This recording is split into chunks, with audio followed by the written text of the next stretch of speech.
Welcome to the Love Justice Podcast, where we hear from different voices who are joining us in the fight against modern-day slavery. Please welcome today's guest, Natalie Brunell. Well, hey, welcome to the Love Justice Podcast. Our special guest today is Natalie Brunell. And Natalie, I'm so thankful for you to join us on this episode of the Love Justice Podcast. Oh, thank you so much for having me. Looking forward to it. Well, we're excited to have you, and we try to keep this short because we know people need or have lots of ways that they use their time, and so we'll jump right in. So first, just for our listeners and our viewers, tell us, who is Natalie Brunell? Sure. So I am a Bitcoin educator. I host a podcast called Coin Stories, where my main objective is to help educate people, not just about Bitcoin and how powerful and inspiring this technology is, but also about money. What is money? What is the history of money? How is money created?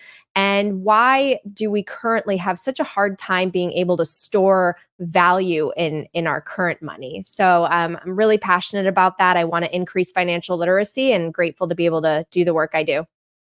I love that. And I know for a lot of our donors, a lot of our listeners and viewers, we have folks that are even invested there. And so we'll get to that here in just a second. But one more personal question.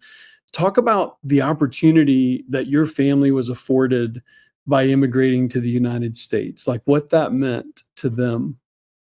Well, it was really about opportunity. And my parents wanted to come here so that they could give their children a better life. And that really is inspiring for me, because so many people do the jobs that they do, work really hard, sometimes even put their lives at risk to make the people in their lives be able to achieve something more than them. I mean, they do it for something bigger than themselves. And I think that's really important and powerful. The American dream represents something that I think is really universal. It's this idea that it doesn't matter where you come from. It doesn't matter the color of your skin, your religion, how poor or rich you grew up. It's about hard work and determination and being a good person, a hardworking, good person who never gives up. And then the goal is you can achieve really anything. And I think that's really amazing. And so many people have come to this country with that in mind, with that hope that motivates them. And I think we've lost a little bit of that. I think the American dream is a bit on the decline, but I think that we have the chance to have a renaissance of the American dream through Bitcoin. And I think there are so many people around the world who just need more hope. They need the ability to save money, to be able to plan for their futures, and to take care of the people in their lives. It's so good. So you won awards for breaking news reporting, right? Like, was there ever a story that involved an injustice, knowing that we as an organization fight injustices? That's what we count our mission as. Was there ever a story involving an injustice that to this day always jumps to the forefront of your mind when you think about that? Oh, so many stories. I've actually covered human trafficking in all of the markets that I worked in. I've worked in small, tiny markets, as well as all the way up to national and network. And I've covered crises and just the struggles that humans face in all types of backgrounds and walks of life. But I would say the biggest injustice story, I covered a lot of public corruption cases. And one of them, actually two of them, involved public officials who were taking advantage of their positions and enriching themselves, while other people who were, in the working class weren't afforded the same opportunities, even though they played by the rules, not knowing that there was this sort of other game in play with a different set of rules and people that got an automatic advantage. And that's one of the greatest things about Bitcoin is it levels the playing field. Everyone has to play by the same rules. No one has a special advantage. No one's just going to siphon off wealth and rise to the top like we have in our current system. And I liked pursuing those stories because I think it's important to hold the powerful accountable, especially our government agencies, the big corporations, and really share with the public what's happening. I think transparency is important, especially for people who are serving in public office. They need to report to us. And sometimes I feel like we're, fearful of them, and that shouldn't be the case. So it was always very rewarding to cover stories like that, where you could shine a spotlight on maybe the darker sides of what was happening in city government and expose it. And then hopefully law enforcement takes the next step and there's action made so that there are consequences and it doesn't happen again. And it's a crazy, isn't it? I mean, that's the common description really for any injustice, is that someone in power who's seeking gain takes advantage of people that are either less fortunate or even are themselves desperate, hoping for a new chance. And I love that. I love that you shared that.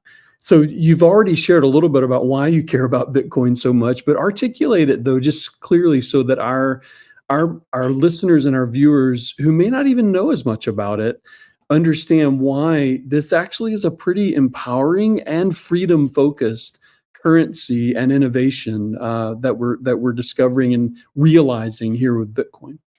Yeah, I think one of the biggest things the world needs is more people being economically empowered, especially the average person. And it's so hard to save today for the future.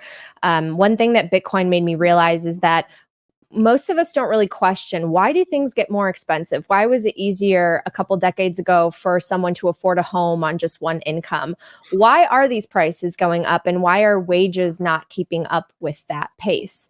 And once you start to realize what inflation really is and what causes it and how money is created, you start to realize that at the base layer of our current economic system and the way we all interact globally is a system that's based on theft. And we don't notice that theft. I mean, every year, if it's just 2% inflation, it's just a little bit, it ends up being a death by 1,000 cuts, because it does add up over time and people are working harder and harder for money that's worth less. And I don't think that's okay, because our current system, it does offer a huge advantage to those who are politically connected and who have a lot of money. And that's the Cantillon effect. If you're close to the money printer, you benefit tremendously and you're able to accumulate more and more wealth. And that's at the expense of everyone else. And so you have growing polarity, growing wealth concentration, and the average person just feeling so frustrated and left behind, like they will never be able to catch up. And I think that leads to so many of the negative things we see in society today. So we can't blame this on left or right. We can't look at this as a political issue. We have to dig deeper. It's a problem with our monetary system and with incentives. And the best solution that I've been able to find is Bitcoin. I love it. I love it. And a lot of people don't even realize, to the point that you're making, that in the last, 3 or 4 years, is it 80% of the American dollar that's ever been printed has been printed, or is that more of an urban myth that gets passed around? I know it's at least 40%, but maybe it could be higher. I'll have to check my references for the latest number, but it's a tremendous amount that they printed. Yeah, regardless of 40 or 80, right? Both are unacceptable. So. Right. And I think that's one of the reasons why in the last couple of years, we have had sort of this awakening.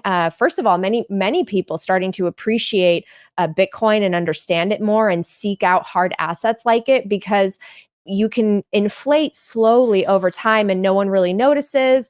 And they are sort of fooled. They're lulled into this false comfort of, oh, well, in my stock portfolio is going up and my home is worth more. So this is all somewhat okay, even though next generation coming up can't afford these things. But all of a sudden, I think we had this jolt, this shock with the pandemic and all the stimulus that was released. So we had both on the monetary and fiscal side a huge injection of liquidity. And of course, we blew up another bubble. And at this point, we've kicked the can up to the sovereign level. We have so much debt. We've placed the burden on future generations. We have no way to pay it back. And we finally see it. We see it in the increase of everything, the price of everything from gas to car insurance, healthcare, the food you eat, and no one can ignore it at this point. Before, I think it was easier to hide, and now you simply can't. Yeah, no doubt. And I mean, along the lines of how you're kind of describing it there, it's almost like we're setting it up, a scenario that is incredibly favorable for human trafficking, for example, just in the context of what we do as an organization. I mean, have you seen Bitcoin become a tool that can fight injustice in that way? And if so, how? Absolutely. I mean, it is a freedom technology. You don't need permission. Anyone can have access to this network, which I think is so powerful. In fact, I've heard really inspiring stories, especially globally, where there are still some places maybe people don't realize where women can't have a bank account, or they need a man's permission to have a bank account. But anyone can access the Bitcoin network. They can download a wallet, and so women in other countries have even earned money that maybe husbands or the males in their life know nothing about, and they're able to acquire that economic empowerment to then free themselves from whatever situation they're in. So obviously this is still a very new asset. It's a new technology. I don't think it has the level of penetration that it will in the future, but it absolutely is being used as a tool for freedom and to subvert oppressive regimes and tyrannical situations, whether they be on a small or large scale. And I think that's incredibly powerful and inspiring. And we should uplift more of those stories, because the more you know, the more you're able to protect yourself and use the tools to your advantage. And I do know of people working diligently to help victims of trafficking learn about Bitcoin so that they do know that they have access to it. That's awesome. So how could you imagine Bitcoin becoming a tool that helps organizations like Love Justice International prevent hideous injustices like human trafficking? Oh gosh, I think that there are multiple layers. I mean, at the very base layer, I think if more people were economically empowered and had hope and weren't so stressed out financially, they might not resort to crime. I really believe that. I believe if more people were economically empowered and they could actually, they believed that they could provide value in a meaningful way, they would not resort to something heinous. They would not resort to drug trafficking or human trafficking or anything else. I think a lot of people who end up there probably do so because they're really desperate for money. And so on the base layer, I hope that it will help with that. On the second layer, I hope that it allows organizations to be able to empower themselves by turning what might be a little bit of money into more and more over the years as the asset appreciates in value. And then the third being a little bit of what I just mentioned in the last answer, which is that victims and anyone involved can empower themselves by having Bitcoin, by being able to potentially pay someone in a situation so that they can get out, they can flee, they can escape in the worst case scenarios. Money, if we don't have freedom of transactions and monetary freedom, we don't have freedom at all.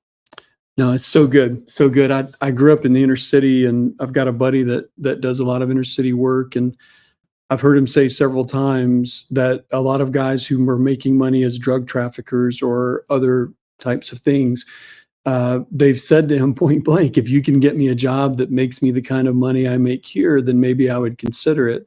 And he finally got like 3 organizations in town to start doing just that, which became had a pretty significant impact. I think, like you just said, in a similar way, usually, at least for us as an organization, and we have a pretty significant, robust data collection and analysis system.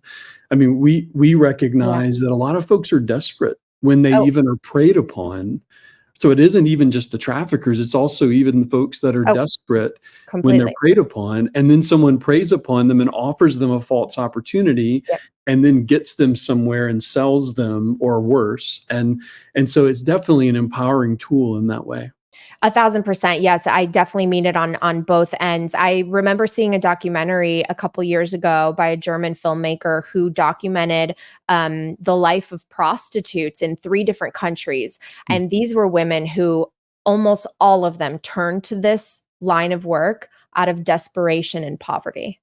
Because they needed the money, and the money was so much better to be able to take care of their family than any other option presented to them. And that's just terrible. And so the more that we can work towards removing that incentive and creating economic opportunity in different areas that are productive to society, and that help one another and contribute positively, the better for all of us, I really believe.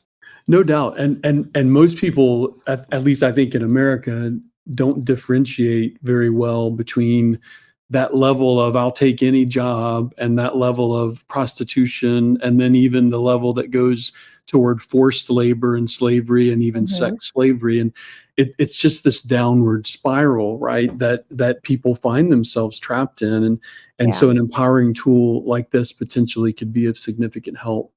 So people say that human trafficking is so huge, like there's nothing just one person can do. You've done a ton of in-depth interviews, told so many impactful stories. From what you've seen and shared, is it actually possible for one person to make an impact?